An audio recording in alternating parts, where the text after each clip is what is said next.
Բարև ձեզ սիրելի հայրենակիցներ, մի շատ կարճ եւ շատ կարեւոր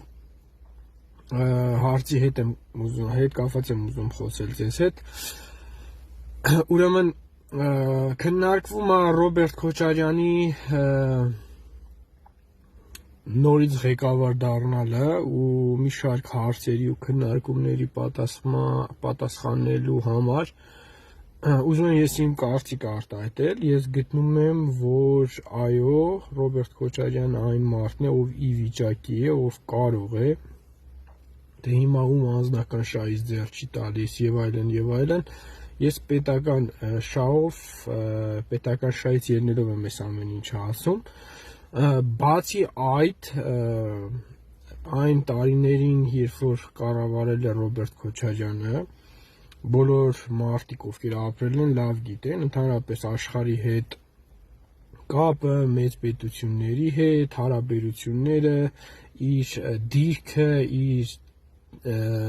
վարած քաղաքականությունը, ամեն ինչ հաշվի ենք առնում, սակայն ես կարծում եմ, որ Ռոբերտ Քոչարյանը հիմա եթե ստանձնի իշխանությունը ավելի լավ կկառավարի, քան իր կառավարման ժամանակ, այսինքն ես կարծում եմ, որ Քոչարյանը ինքը իրեն եւս կգերազանցի, ինչ եմ այսպես մտածում, որովհետեւ իր նախ նրա համար, որ իր կառավարման տարիներին ինչը որ արել է, արդեն նրան փորձ է տվել եւ իր սխալները անգամ ինքը կարծում եմ, որ այնպիսի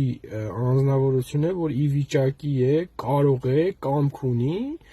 իր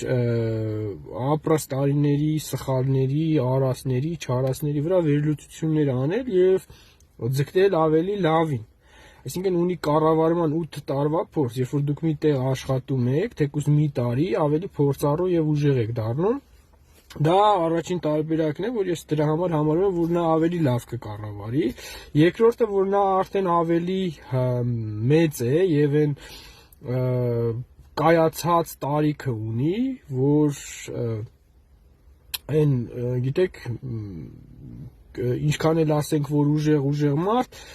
այդ անկայուն վիճակը կարա տանի, ասենք, այդ իշխանությունը, այդ փողը, այդ փառքը, այդ ամեն ինչը կարա շեղի, բայց Քոչարյանի պարագայում ես գտնում եմ, որ նա արդեն տեսել է այդ ամեն ինչը, նրա համար այլևս հետաքրքիր չի այդ մանր խրախճանքներ, զվարճանքներ, ախրանիկներ, այստեղից այնտեղ գնալ, նրա համար ինձ թվում է այս պայն առաջնայինը իր պատիվն է, իր գործը, իր անունը, որովհետև կյանքի այն տարիքային հասակում է, որ իրեն դա է պետք, սա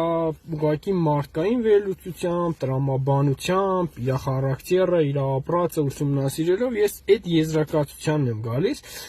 ու գտնում եմ, որ նա իր քայլերում ու որոշումներում հիմա եթե գա ավելի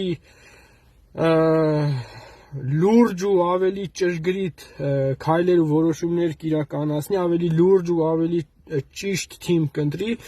քան ասենք կաներ այդ օրինակ 2000-ականների այդ իր կառավարման տարիներին։ Եվ պատճառները ես ձեզ նորից եմ ներկայացնում, թե ինչի համար եմ այդպես մտածում։ Ու ես, որ բազմաթիվ անգամ շեշտում եմ, փորձառու մարդիկ են մեզ պետք, փորձառու, կայացած, անցած, ոչ թե ասենց կապիկ, խրախճանքներ, չգիտեմ ինչ են հաճույքներ կյանքից հանող մարդիկ, դրանց ժամանակը այս ազգը չունի, հասկանում եք, այս պետությունը չունի, մեզ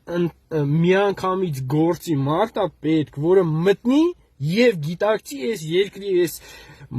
մարզպետարաններ, կառավարություն, բյուջե, արտաքին քաղաքականություն, հասկանաս, հիմա եթե մեկը հելնում ասում է նոր մարդ, ես պետք է գամ, ես այսպես, այդ մարդը մինչև գա, մինչև հասկանա, մինչև էսյան, մինչև էնյան, Նիկոլի պես գալի է 7 տարի քանդի ավիրի, վերջում ասի, հազիվ ջոգեցինք, տես երկիրը ոնց պետք է կառավարվի, են էլ էլի ջոգած չի լինի։ Հետևաբար, սա է իմ ասելիքը, որ Ժորժ ջան, մեզ պետք է փորձառու, կայացած, տարիքով, լուրջ, այդ անլուրջ վիճակին պետքա վերջ տրվի։